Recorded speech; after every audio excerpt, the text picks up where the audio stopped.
Bismillahirrahmanirrahim. Assalamualaikum warahmatullahi wabarakatuh. Alhamdulillah wassalatu wassalamu ala Rasulillah wa ala alihi wa sahbihi wa mawala man la nabiyya ba'da. Para jemaah yang saya muliakan dan rahmati Allah Subhanahu wa taala, sebelum kita melanjutkan ta'lim kita di pagi subuh yang penuh berkah ini, terus kita mendoakan saudara kita di Palestina, mendoakan bangsa ini, mendoakan saudara kita yang sakit, mendoakan pengurus dan jamaah dan semua kita dan keluarga kita. Wa ala hadiniyah wa ala kulli sholihah karamil Fatihah.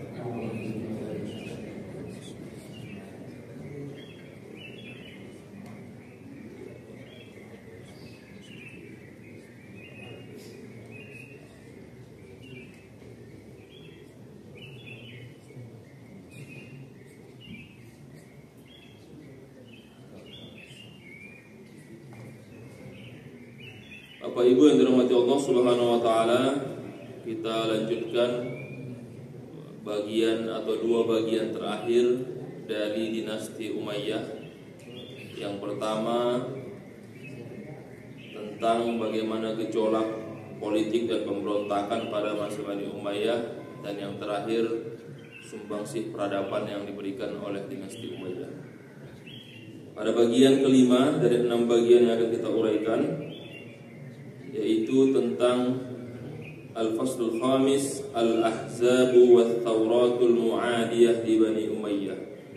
Paksi-paksi politik, revolusi dan pemberontakan yang ingin menjatuhkan dinasti Umayyah. Bapak Ibu yang dirahmati Allah Subhanahu wa taala,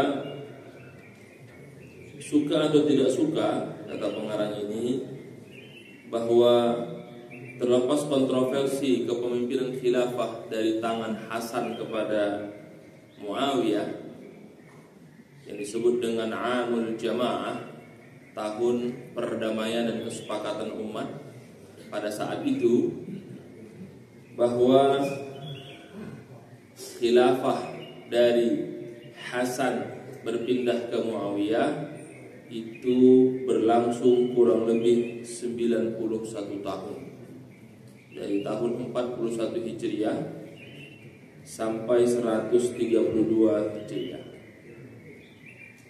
Jadi dalam masa 91 tahun itu, suka atau tidak suka, mereka telah memberikan kontribusi yang luar biasa, yang dimulai, kata pengarang kitab ini, wa rufi'at rayatul Islam min Kashgar ala hududis Sin syarqan, dari semenanjung wilayah timur, dari mulai perbatasan Cina ilal Andalus sampai ke Spanyol, di selatannya bagian barat berbaris dengan Prancis, kemudian dari utara Asia kecil sampai ke Samudra Hindia pada selatannya. Wa 'anil khulafa al-Umayyun bijaddin wa muthabaratin ala nashr Islam fi hadhihi rid'ah al-hailah, dan penyebaran Islam memberikan sumbangsi besar sehingga tersebar sampai keluar ke Jazirah Arab. Jadi mulai wilayah Andalusia, Perancis, Asia Tengah, Kazakhstan, sampai ke Cina, sampai ke India, dan akhirnya sampai ke Indonesia melalui buku Jalan Parsia. Suka tidak suka, 91 tahun adalah waktu yang cukup panjang dan memberikan kontribusi besar terhadap perkembangan agama Islam dan memberikan karakter baru dalam peradaban dunia. Itu awal pengarang kitab ini ketika membahas bab ini. Karena sejak awal kepemimpinan khilafah Muawiyah sudah mendapatkan pertentangan yang kuat dari para sahabat.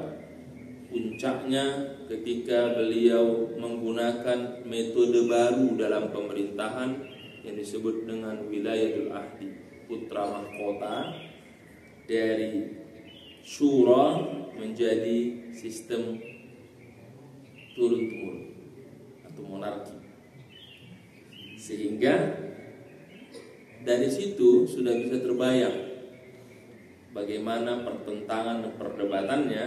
Yang saya katakan sejak awal membahas ini, ada 3 sahabat besar yang menjadi rujukan kita, yang perlu juga kita jadikan sebagai contoh ketika kita menghadapi masa-masa seperti ini. Siapa itu? Abdullah bin Umar, Abdullah bin Abbas, Abdullah bin Mas'ud, yang lebih memilih atas dasar menjaga agar darah tidak tumpah lebih banyak lagi, dan demi persatuan umat Islam dan maslahat umat, akhirnya mereka membaiat Yazid bin Muawiyah, terlepas dengan kontroversinya, yang menolak satu saja, Abdullah bin Zubair, yang akhirnya menjadi satu kisah tragis yang luar biasa, yang sebelumnya puncaknya ketika Sayyidina Husain juga dibunuh pada masa khilafahnya. Sehingga terlepas dengan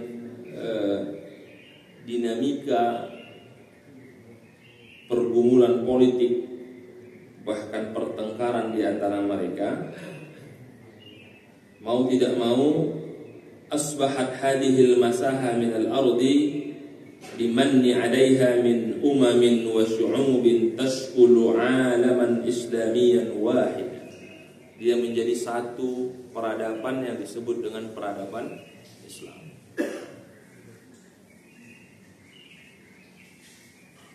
Kenapa?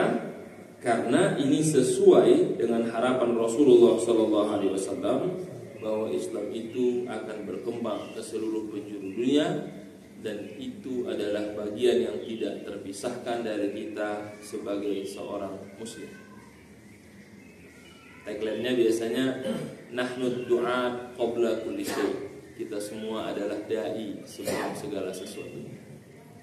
Artinya kita punya tanggung jawab yang sama, ta'muruna bil ma'ruf wa tanhauna 'anil munkar, dengan segala varian dan segala posisi serta kedudukan.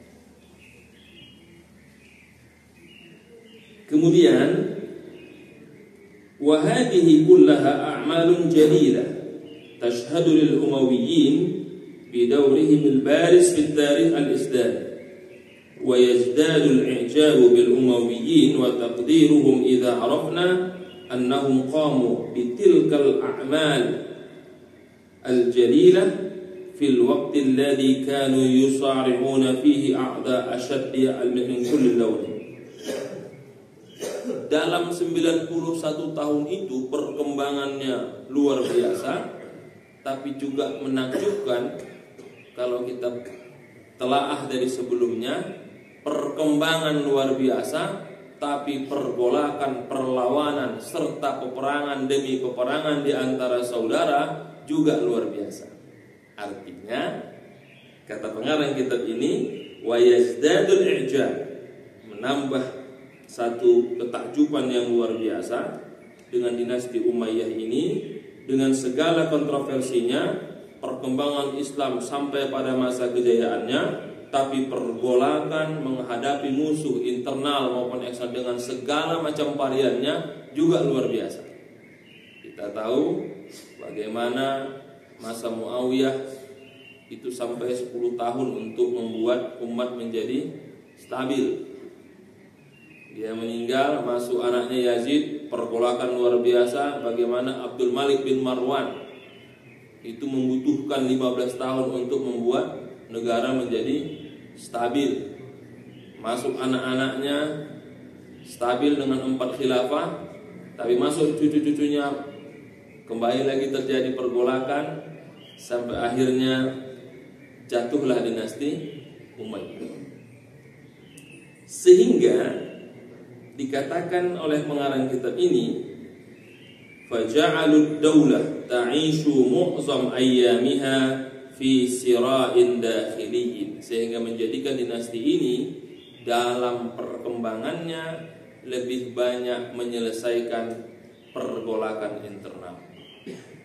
Jadi menghadapi sesama keluarga di istana saling berebut, menghadapi wilayah eksternalnya Persia dengan segala cara menunggu untuk masuk orang-orang munafik, orang-orang Yahudi, orang-orang yang dikalahkan pada masa mereka, tentu mencari celah dan menunggu untuk bisa masuk. Yang nanti puncaknya runtuhnya dinasti ini, masuklah perlawanan dinasti Abbasiyah.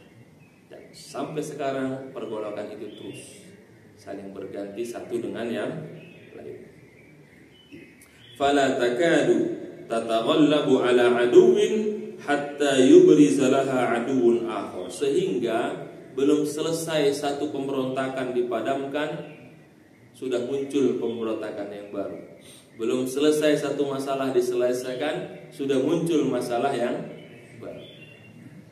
Bisa dibayangkan itu bagaimana pergumulannya yang luar biasa. Hatta iza azinallahu an tataghallaba alaihi faja'aha aduwwu ghairihi aw afaqal aduwwul awwal liyasta'nifa ma'ahal ma'rakah min jadid. Hingga ilustrasinya, satu masalah belum terselesaikan, muncul masalah baru.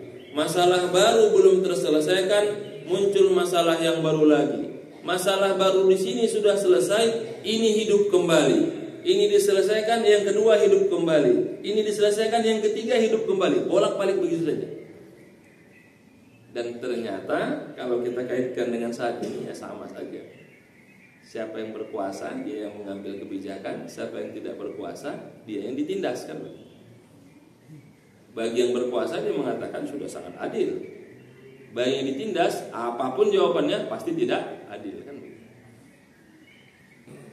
والثورات التي حبت في وجه الدولة الأموية منذ قيامها والأحزاب التي ناصبتها العداء طوال تاريخها عديدة، والعجيب أن هذه الثورات والأحزاب لا يجمعها هدف واحد سوى العداء لبني أمية والقضاء على دولته. Lagi-lagi menurut pandangan persepsi penulis ini ya. Kenapa saya ulang? Karena tentu kalau membaca ini, saya katakan di awal, hampir seluruh referensi kita di Indonesia, karena dulu saya juga di pesantren belajar baca sejarah, itu memang lebih cenderung berpihak kepada Ahlul Bait dan lebih cenderung menyalahkan dinasti Umayyah. Suka tidak suka itu, kita buka sejarah semua hampir mirip. Maka saya katakan persepsi pengarang ini.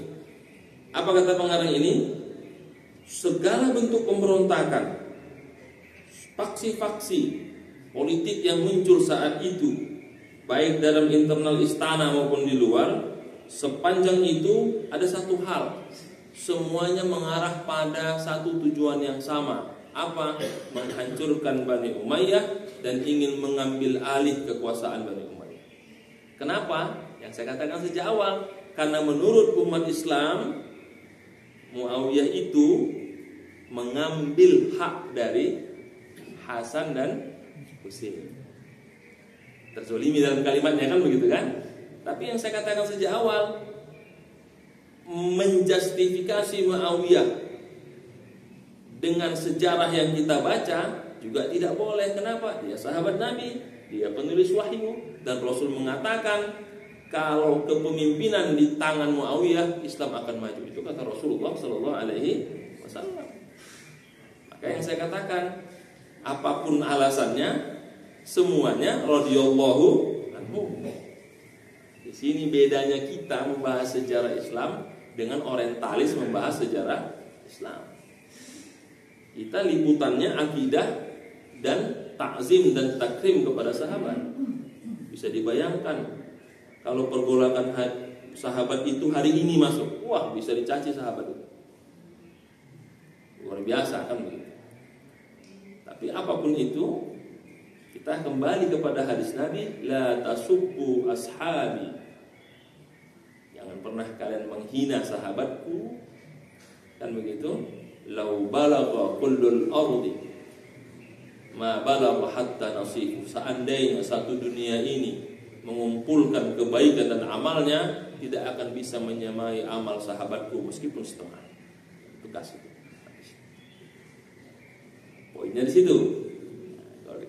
saat ini tentu apapun orang dengan segala yang dia lakukan, jangan pernah melupakan jasa dan pengorbanannya, kan begitu. Di samping kesalahannya yang mungkin banyak, kan begitu.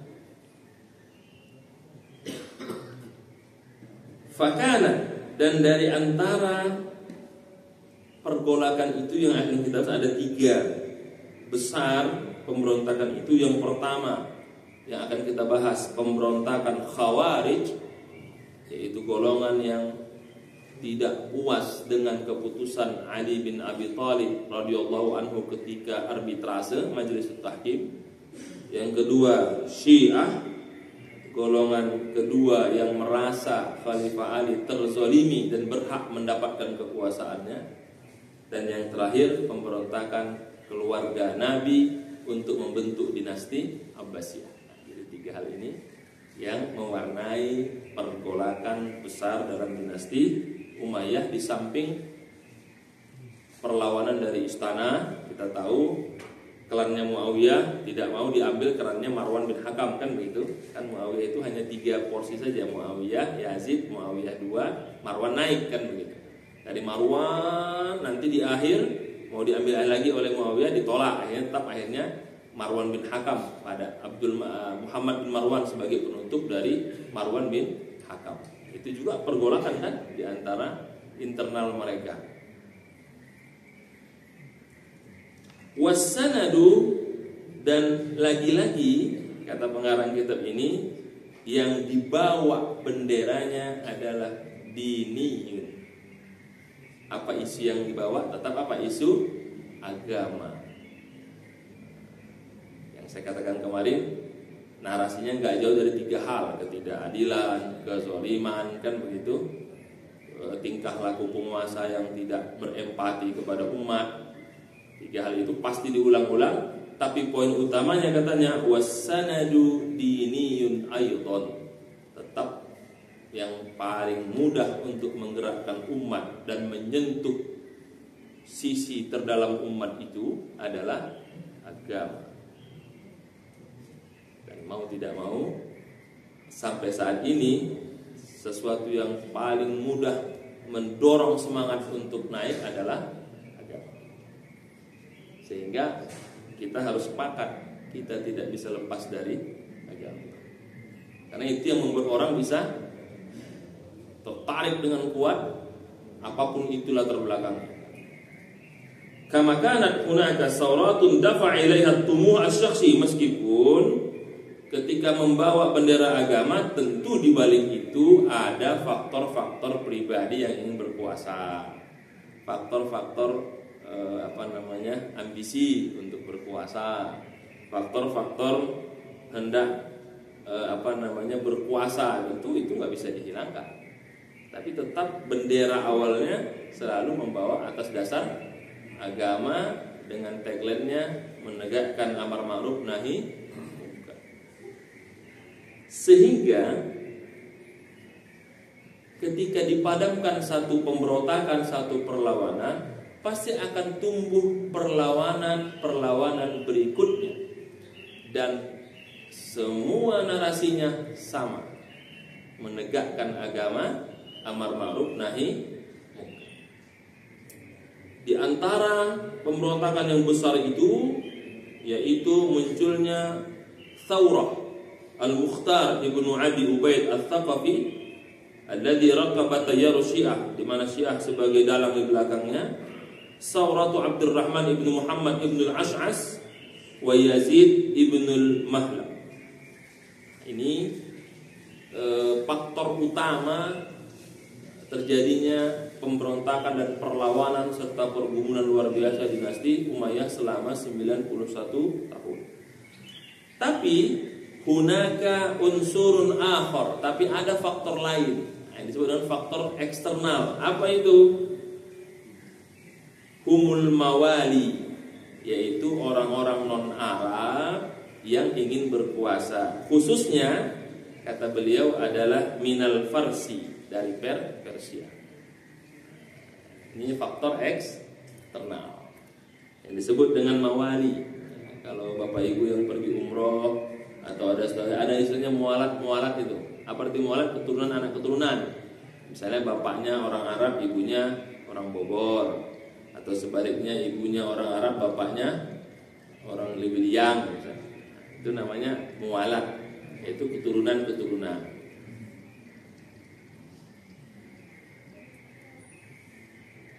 Haula'i lam yazharu ka hisbin mu'arib lahu kiyanuhu wastiqlaluhu walakinnahum kanu yandammuna lil ahzabil mu'aridah lid daulah. Tapi memang yang eksternal ini enggak kelihatan perlawanannya karena sudah habis kan. Waktu itu dari Romawi dikalahkan, ini dikalahkan. Puncaknya kan kalah semua itu. Imperial daripada Romawi, Bizantium, kemudian ini kalah semua kan. Sehingga mereka tidak menampakkan perlawanan, tapi setiap ada pemberontakan dari internal, mereka pasti ada di situ. Poinnya di situ. Berarti apa istilah kalau sekarang itu? The dark hand, tangan gelap. Kalau istilah sekarang itu lagi muncul the dark hand, tangan gelap kapitalis kan? Atau bahasa lainnya lagi ada orang lain di belakang itu. Muncullah istilah-istilah yang di viral medsos ya, 9 naga lah, 9 ini kan begitu ya. Ya kira begitu kalimatnya. Jadi mereka tidak menunjukkan karena memang sudah habis perlawanan itu, tapi setiap ada pemberontakan, setiap ada api peperangan yang dikobarkan di lingkungan internal dinasti Umayyah, mereka selalu ada di setiap pemberontakan itu. Entah jadi kalau sekarang itu buzzernya, provokatornya, entah sumbangsi dananya, entah memberikan aliansinya, ada saja. Kenapa? Wasabilan ila tahqiqi amalihim fi id'afil kiyanil arabi wa muhawalatil qada alaihi. Dan itu semua hanya untuk memperkuat entitas mereka sebagai non-Arab dan memperkuat ego mereka bahwa tidak harus orang Arab yang berkuasa, kita juga bisa. Nah, kira begitu. Lagi-lagi menurut persepsi pengarang kitab ini yang melihat dengan penelitiannya, kitab ini kan sebuah hasil penelitian beliau, bahwa itu faktor-faktor yang banyak mengganggu selama dinasti Umayyah. Wa ma'a anna ad-daulah al-Umayyah lam talid amama kulli haula'il a'da wa wajahathum bi kulli quwwatin wa hazmin. Tapi memang respon dari dinasti Umayyah juga luar biasa kerasnya. Tidak ada lemah lembutnya. Kita tahu bagaimana Abdullah bin Zubair dibunuh, dipenggal kepalanya, digantung 3 hari di alun kota Madinah. Nah, bayangkan itu bagi seorang sahabat yang dimuliakan, digantung 3 hari di kota Madinah. Sampai ibunya meminta supaya diturunkan, kan 3 hari nggak dipukul. Abdullah bin Zubair, bagaimana Husain dipenggal kepalanya, dibawa ke Damaskus oleh Hajjaj bin Saqafi.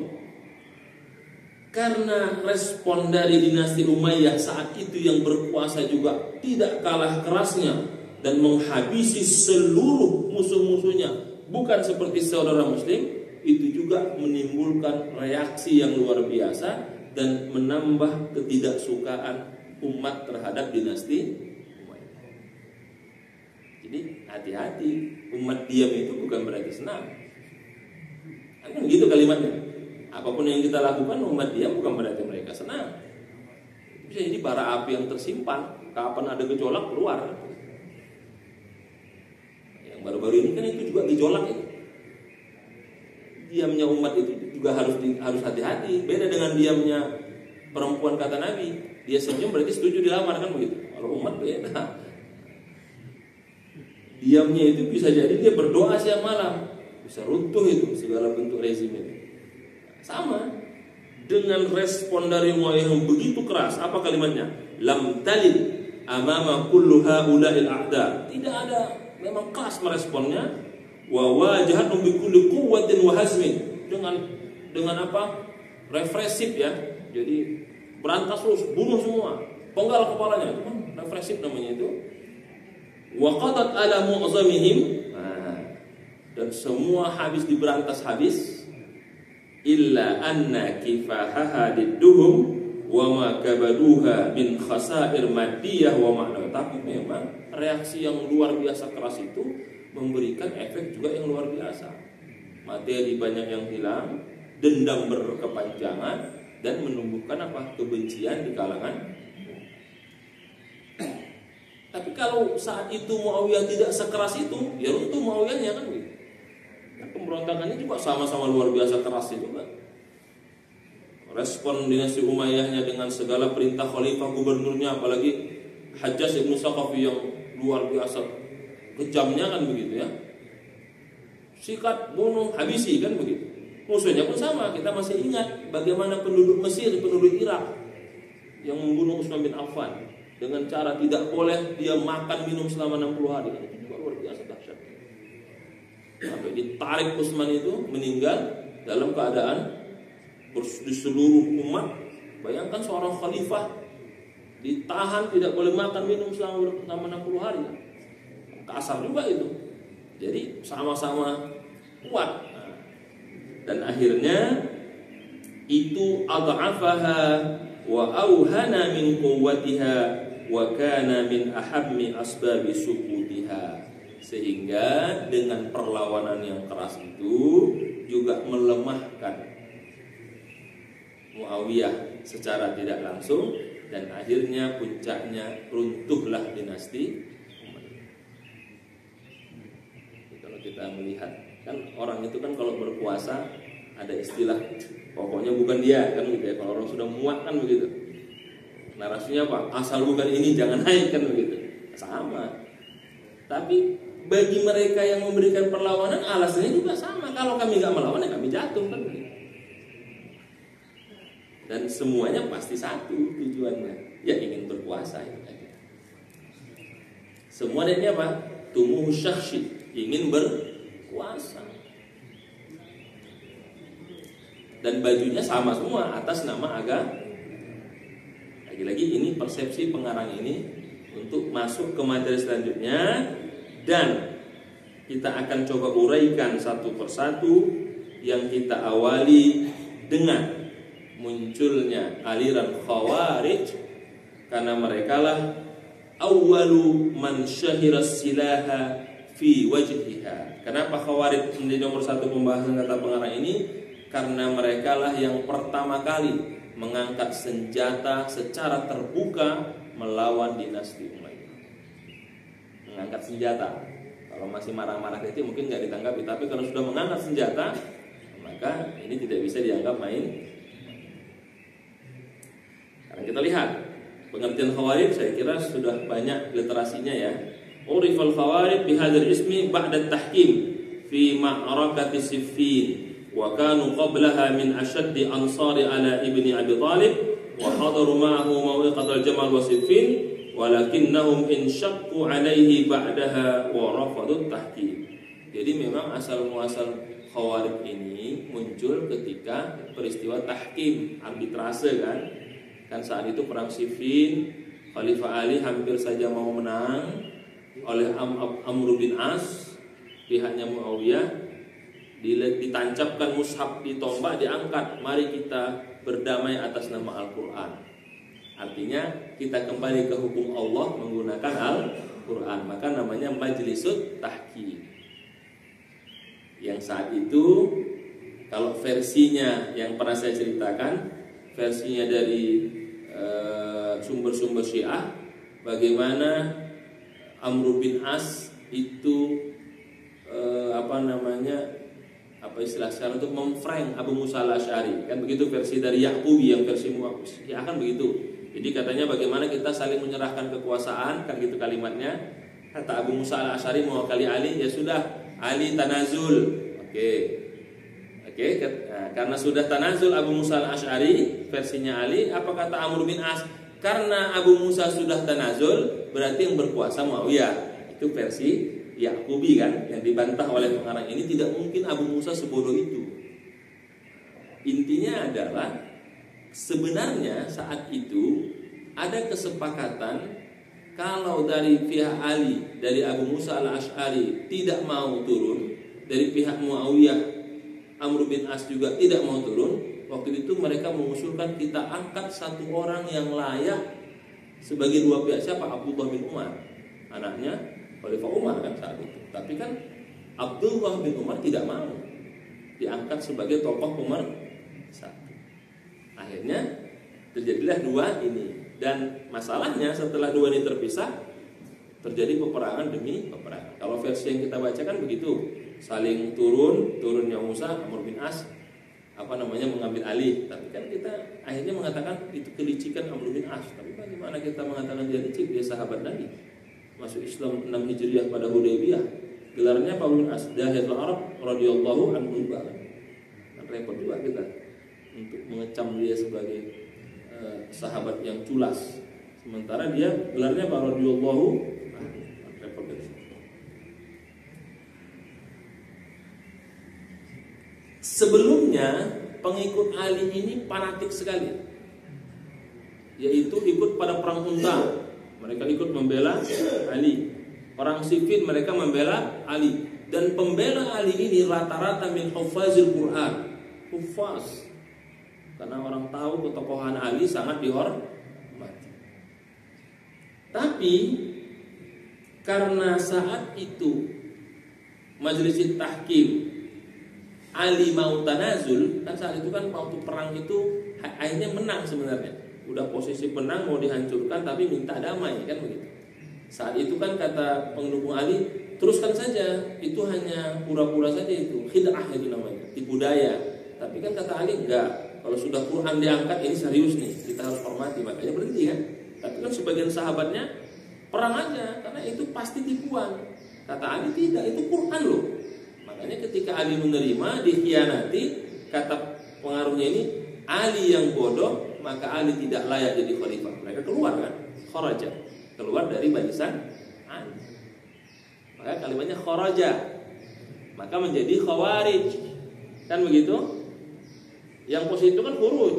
Nah itu yang lebih bagus itu yang khuruj 3 bulan dakwah kan begitu ya. Nah, itu jangan bilang khawarij, itu beda lagi. Nah, itu mah dakwah khuruj. Itu khawarij Ustaz. Yang mana saya bilang? Yang Ustaz jelaskan itu bukan, itu khuruj, beda lagi saya bilang. Memang sih kalimatnya dari khuruj, jamaknya khawarij kan begitu. Bukan saya bilang. Saya pernah ditanya begitu, terkejut saya bilang, "Masa khawarij?" Saya bilang, "Iya Ustaz, itu kan khuruj." Beda, itu beda lagi saya bilang. Dan Khalifah Ali ketika mereka keluar dari barisan Ali, hawala Aliun iqna'ahum wa raddahum ilal jamaah. Ali berdialog dengan mereka kan, Khalifah Ali, untuk kembali ke dalam jamaah umat Islam. Mereka enggak mau. Sehingga puncaknya mereka menebarkan kerusakan di muka bumi.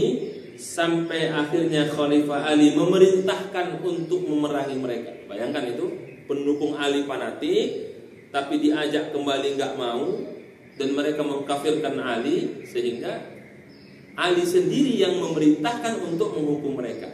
Maka jadilah perang Nahrawan yang pernah kita bahas sebelumnya, perang yang akhirnya membuat ditumpaslah orang-orang ini untuk tidak memberontak. Tapi kan nanti puncaknya diutuslah salah seorang khawarij kan begitu untuk membunuh Ali bin Abi Thalib, Abdurrahman bin Muljam. Dan kita tahu Abdurrahman bin Muljam adalah hafiz Quran. Hafiz Quran. Tapi dia merasa dengan membunuh Ali itu bisa menyelesaikan persoalan umat.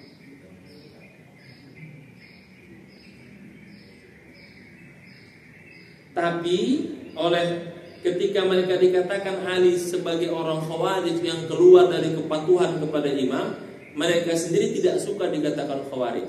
Kenapa? Karena khawarij itu kesannya mereka keluar dari Islam, sehingga mereka lebih senang dikatakan apa? Asyura.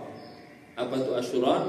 Orang yang mengorbankan dirinya atas nama Allah. Dan itu sesuai dengan firman Allah pada salah satu suratnya At-Taubah ayat 111, A'udzubillahi minasyaitonirrajim.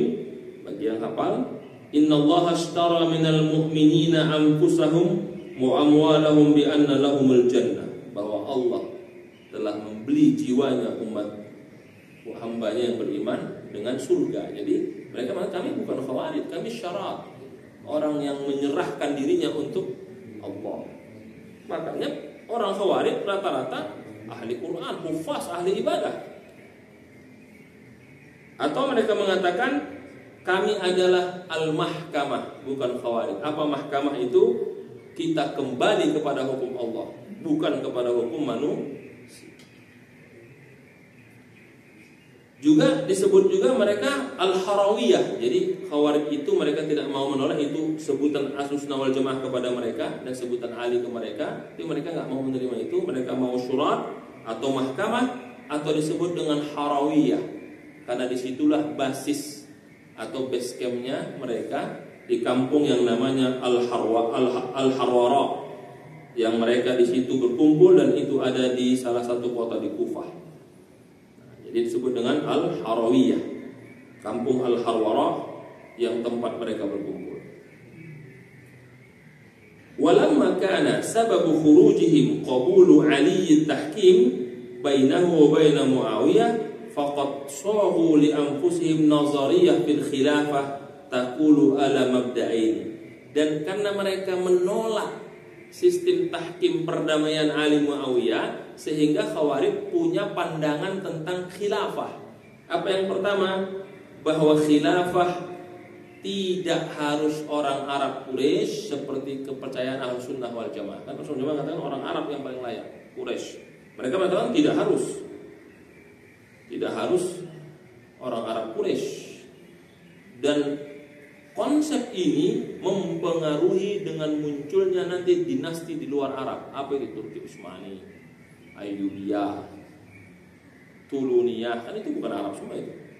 Yang di Kairouan di Maroko muncul semua karena punya keyakinan apa? Tidak harus orang Arab dan Quraisy.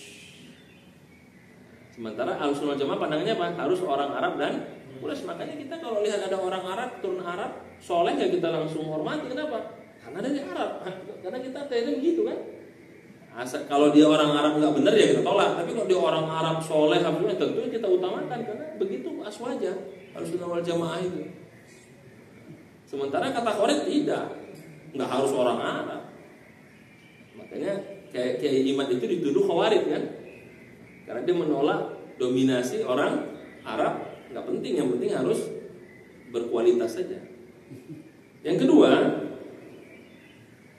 wujubul khuruj alal imam al-ja'ir. Nah, ini yang kedua yang paling bahaya kata pengarang kitab ini, bahwa mereka boleh keluar dari imam, memberontak bahkan membunuhnya kalau imam itu salah di mata mereka. Jadi kalau imam jelas melakukan kejahatan, jelas melakukan penyimpangan, halal darahnya. Yang kedua ini yang paling bahaya. Sementara kan dalam Ahlussunnah Jamaah kan lebih baik punya pemimpin yang zalim daripada nggak ada pemimpin kan gitu.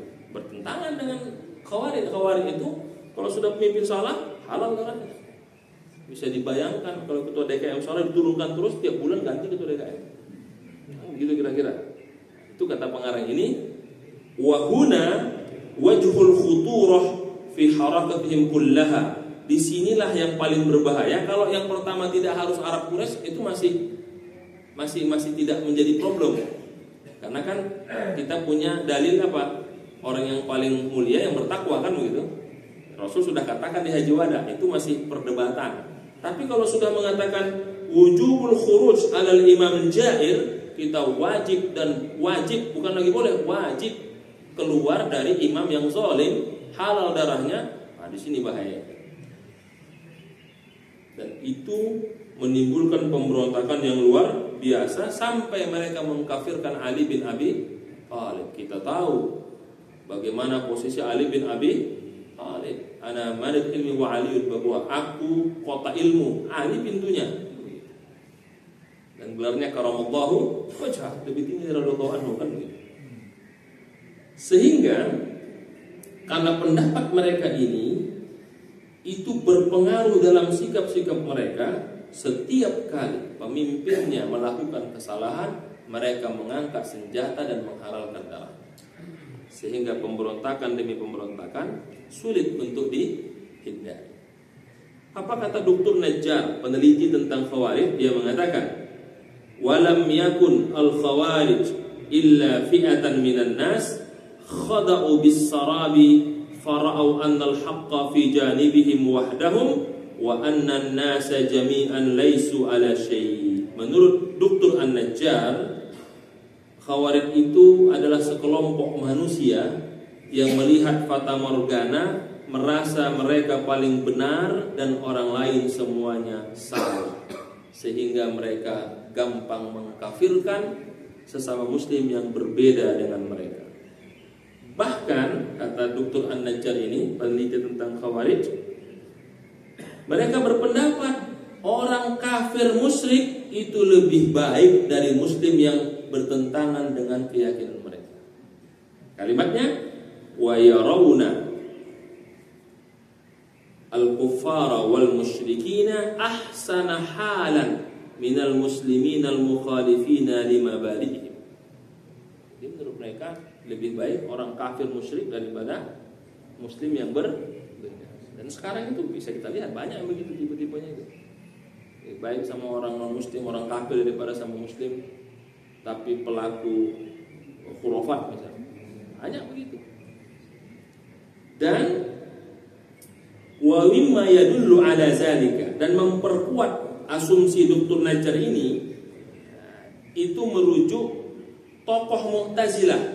Siapa itu? Wasil bin Atha. Ketika Wasil bin Atha, salah satu pendiri Mu'tazilah, itu ditangkap oleh golongan ini, ditanya, man antum, kalian siapa?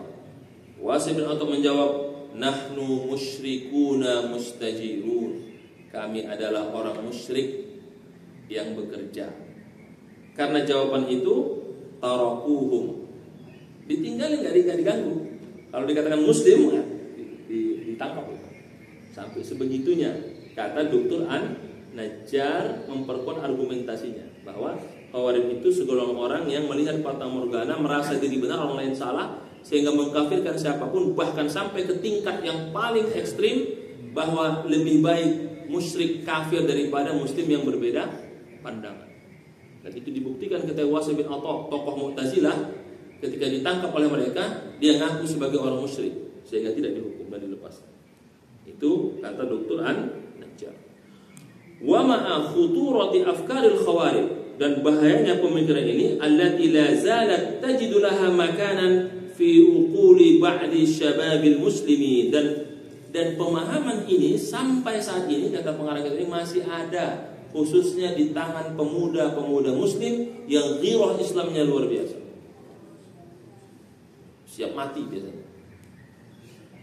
Alladzina yukaffiruna al-mujtama' al-muslim kullahu liqillati fahmihim li ruhil Islam, yang dengan gampang mengkafirkan sesama muslim karena kurangnya dan minimnya literasi mereka terhadap pemahaman Islam.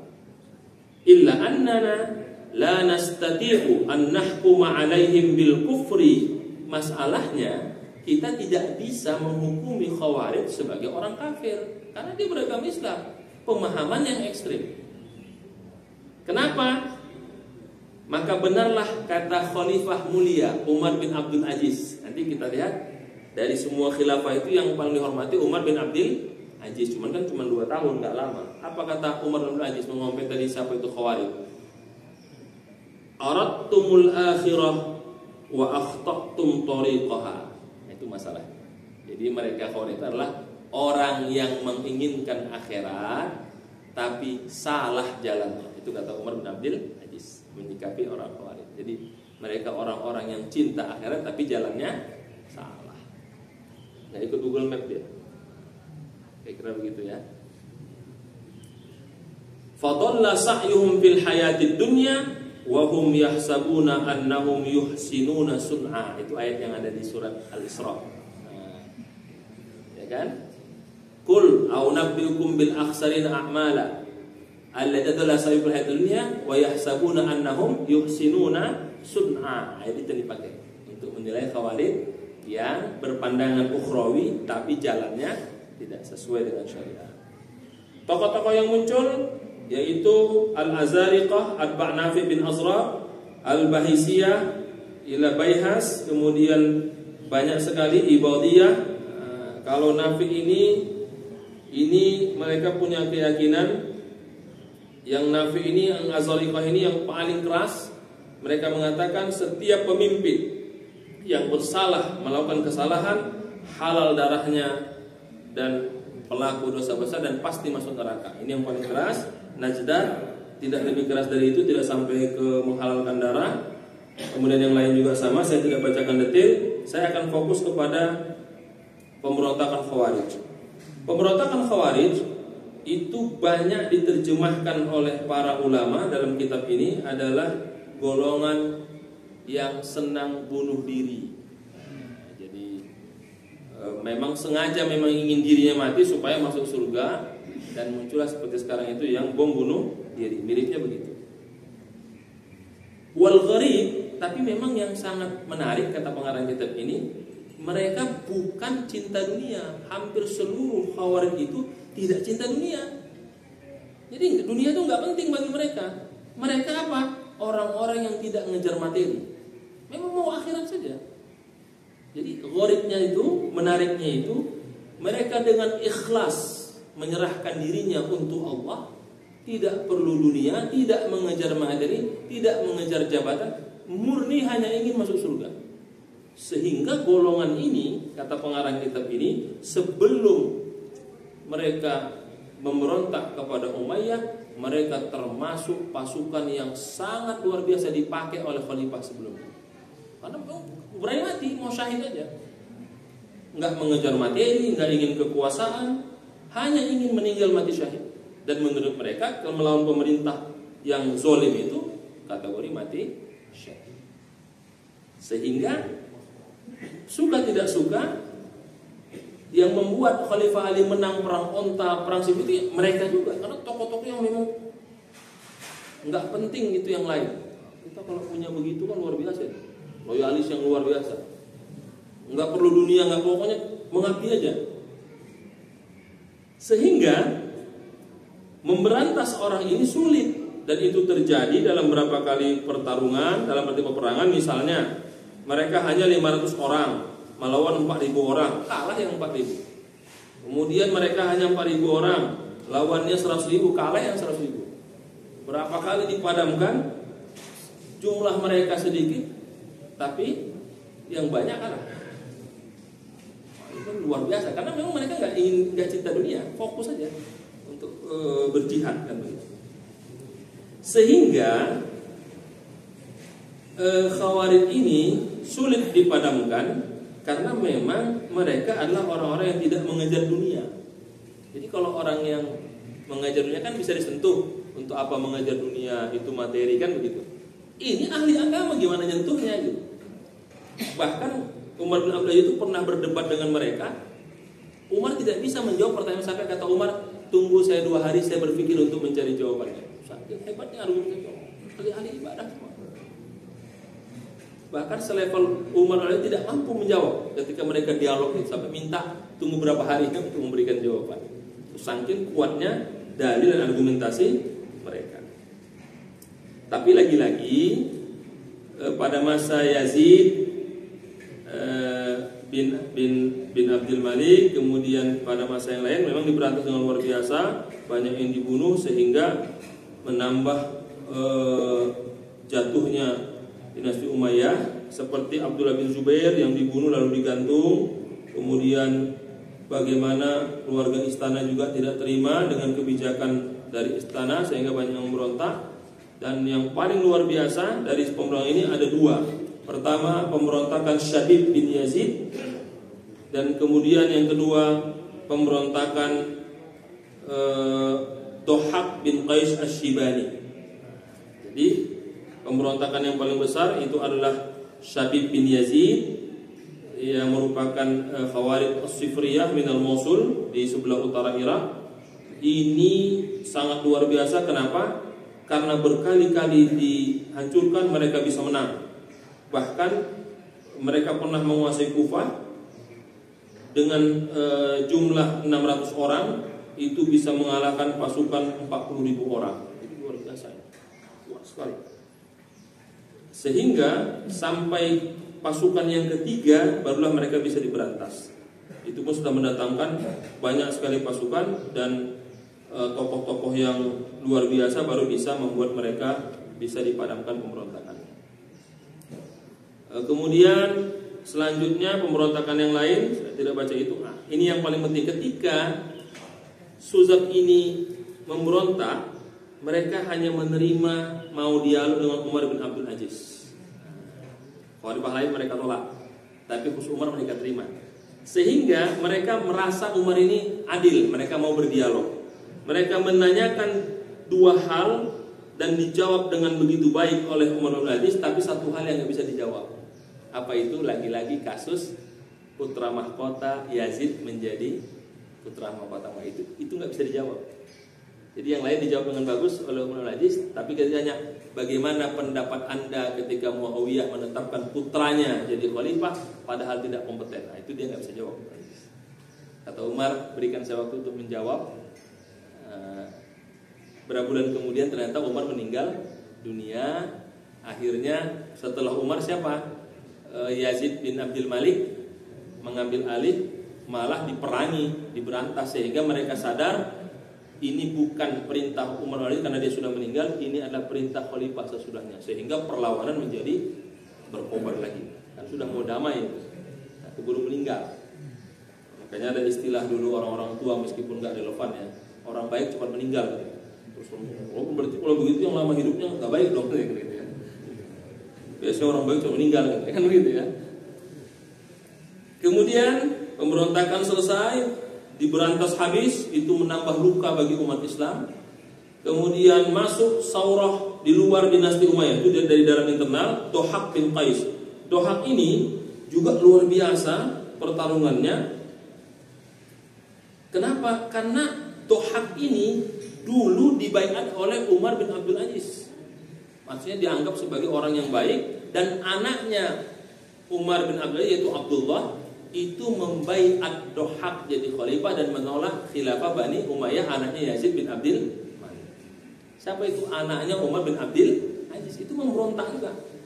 Bahkan membaiat Dohak sebagai khalifah, bukan Yazid bin Abdul Malik sebagai ini. Sehingga pengikut terakhir Dohak ini sampai 100.000 orang pengikut. Kenapa kuat pengikutnya? Satu, dia punya kemampuan yang luar biasa, dan anaknya Umar bin Abdul Aziz berpihak ke dia dan membayar dia. Anda layak dari khalifah daripada Walid bin Yazid bin Abdul Malik yang tidak benar itu. Jadi di antara anak khalifah juga terjadi persaingan. Ini karena anaknya Umar bin Abdul Aziz ya berarti banyak ikut, sampai 100.000 orang. Lalu diberantas, berkali-kali dikirim pada masa Muhammad bin Marwan, tapi akhirnya pada terakhir yang pasukan yang ketiga 40.000 orang itu berhasil memberantas, dipenggal kepala dan dibawa ke Damaskus. Kepala dipenggal dibawa oleh pasukannya untuk dihadapkan ke Khalifah Muhammad bin Marwan. Poin terakhir yang ingin disampaikan, wa hakaza qada Marwan bin Muhammad ala harakatil khawarij fi ahdi. Begitulah bagaimana luar biasanya keras tindakannya represi pada masa Umayyah, karena mereka juga kuat berlawannya. Kalimat terakhir yang akhirnya membuat dinasti Umayyah semakin lemah dan mendorong berdirinya dinasti Abbasiyah.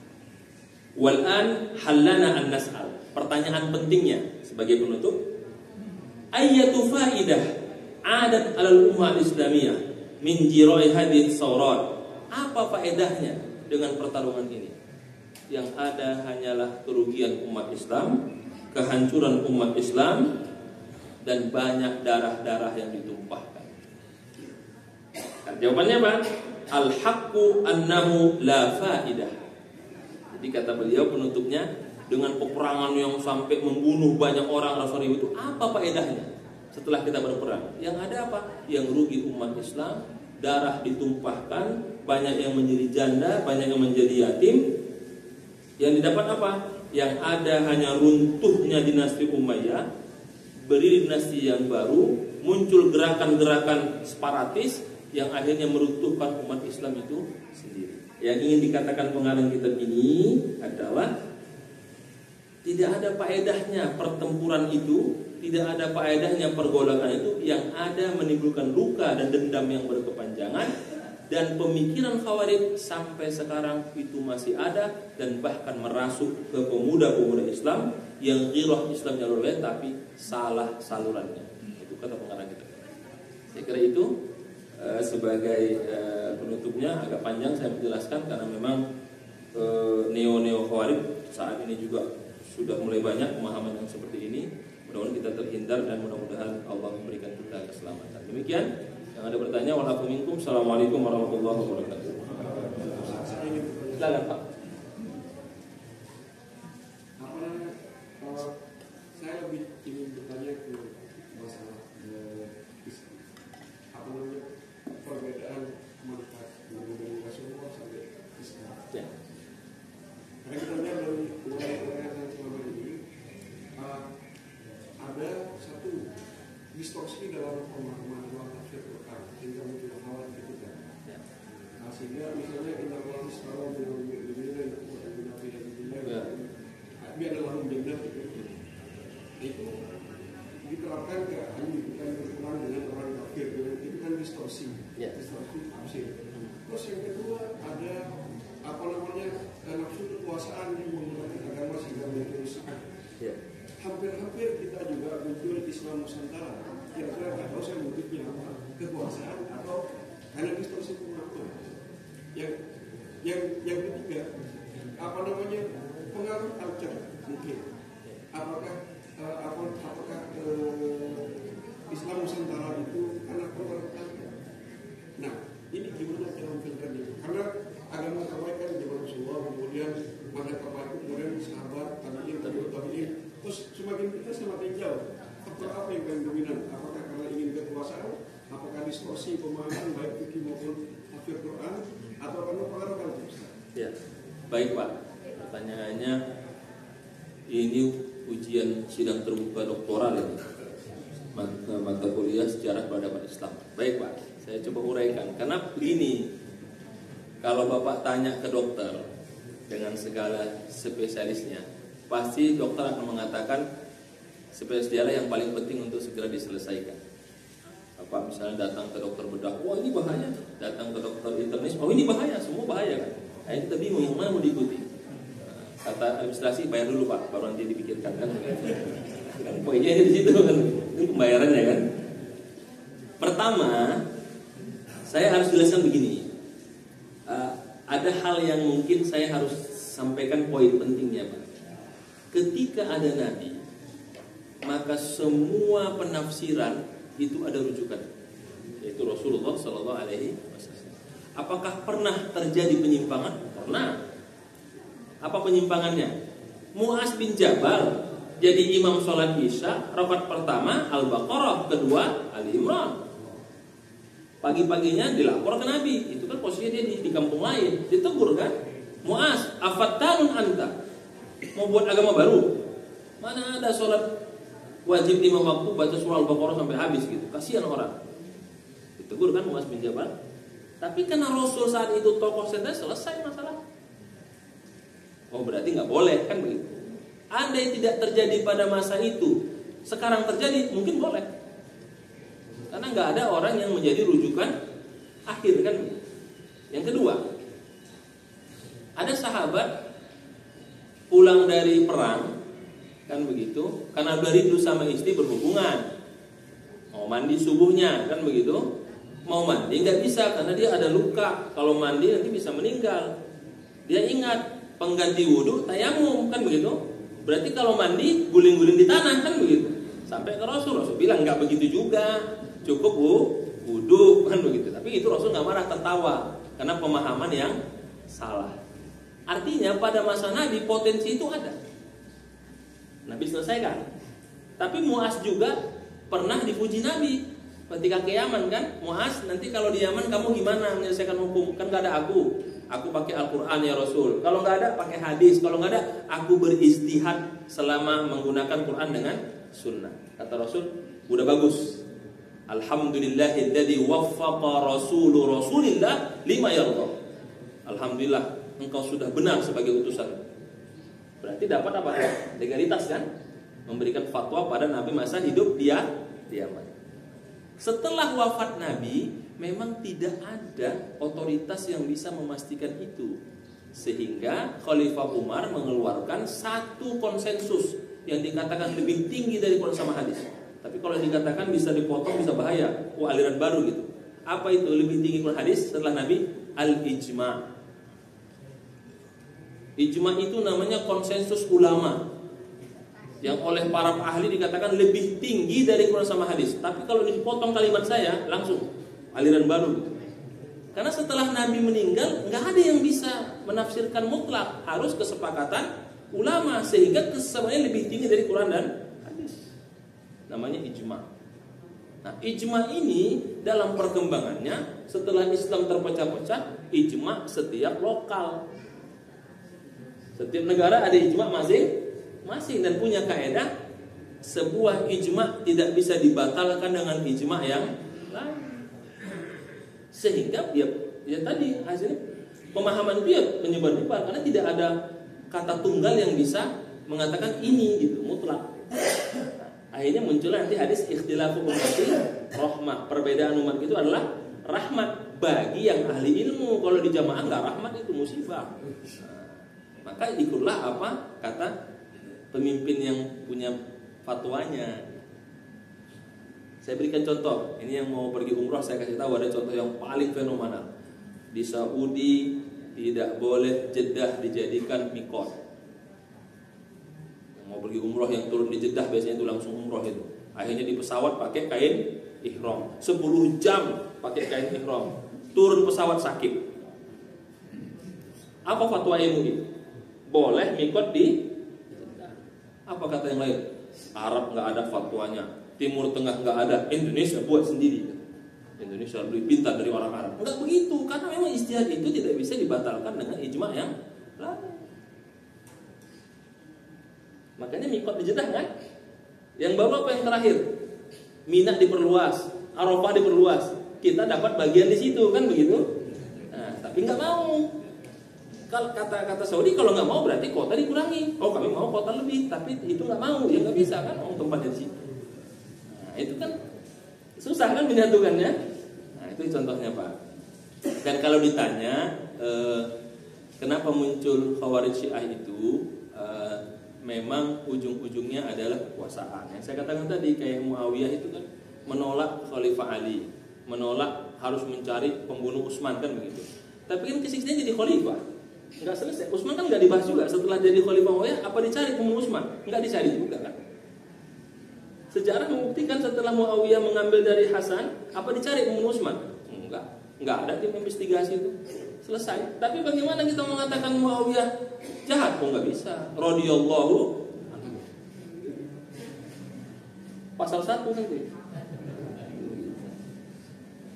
Berarti kita gimana? Ya begitu. Kita meyakini kaidah kita kan.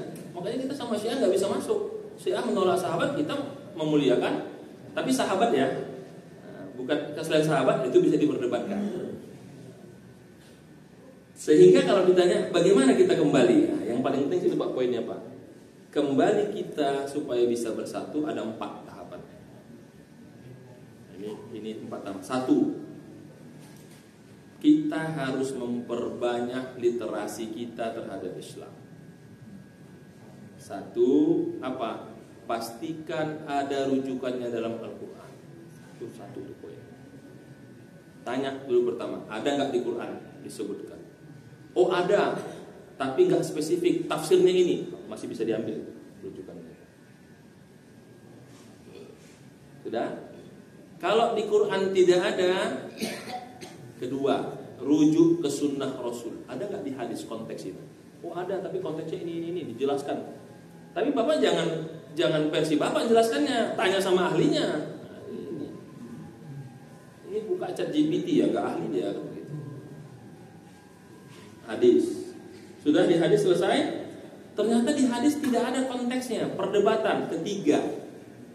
Baru masuk kategori al-qiyas atau logika. Apakah itu masuk akal nggak secara logik? Tapi logik menggunakan ilmu mantik, ilmu logika berpikir. Bukan Menurut saya nggak, menurut Bapak nggak masuk akal kan begitu ya. Ada ilmunya logika itu kan. Pendapat para ulama.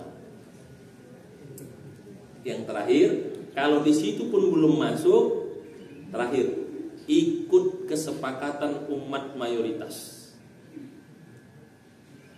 Berarti apa? Fatwa yang punya lembaga otoritas. Berarti apa? Ikut pendapat jamaah. Meskipun kata ulama pendapat mayoritas belum tentu benar, tapi kata Rasul pendapat mayoritas lebih mendekati kebenaran daripada pendapat minoritas. Tapi ini bukan demokrasi, sering salah gunakan demokrasi, bukan. Pendapat mayoritas itu lebih mendekati kebenaran meskipun bukan mutlak. Nah, 4 ini tahapannya, Pak. Tapi Ustaz saya nggak cocok. Nah, itu Bapak aliran sendiri aja. Nggak usah berdebat, repot menjawabnya kan begitu kan. Kata Imam Syafi'i, aku berdebat dengan orang pintar, semua bisa kalahkan. Tapi berdebat sama orang bodoh keras kepala, aku yang kalah, kata Imam Syafi'i. Jadi nggak usah diteruskan. Begitu Pak, Allah besar. Cukup Pak ya. Nah, silakan Pak. Cukup? Baik. Semoga Allah berikan kita keberkahan. Lagi-lagi Bapak Ibu sekalian, saya hanya menyampaikan apa yang buku ini sampaikan. Kembali ke Bapak Ibu, tetap gunakan rumusnya Pak. Fas'alu ahla zikri in kuntum la ta'lamun. Bertanyalah kepada yang punya kemampuan menjelaskan kalau kita tidak tahu. Jadi kita harus banyak bertanya. Dan perlu saya konfirmasi, hampir 80% hadis itu isinya lebih banyak dari pertanyaan. Dan hampir di Al-Quran itu juga isinya apa? Pertanyaan. Artinya kata ulama, husnus su'al nisful ilmi. Pertanyaan yang berkualitas itu setengah dari ilmu itu sendiri. Saya kira itu. Semoga bermanfaat. Wa aku minkum. Subhanaka wa bihamdika asyhadu an la ilaha illa anta astaghfiruka wa atubu ilaik. Walhamdulillahirabbil alamin. Assalamualaikum warahmatullahi wabarakatuh.